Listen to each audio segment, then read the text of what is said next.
People had questions about the rotation in Riftbound and basically how rotations work more generally in trading card games. So this guy was asking, if I buy a full Rengar deck, by the time that set 10 comes out and the rotation happens, will I just never be able to play him or any card from that set again?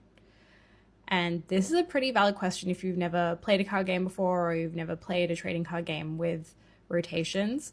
But essentially, there are a few answers to this question.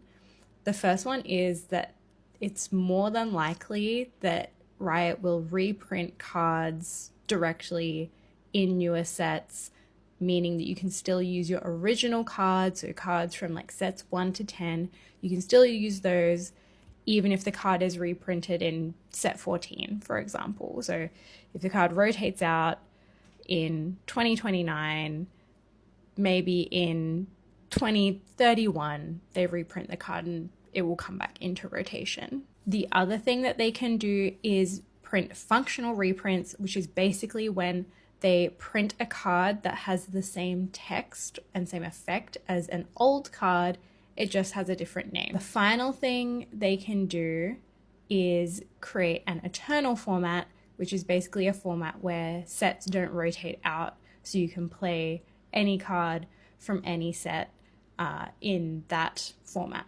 essentially. They exist in a lot of trading card games. The biggest one for Magic the Gathering is probably Commander. That's an eternal format. There are others as well, depends on the game you're playing.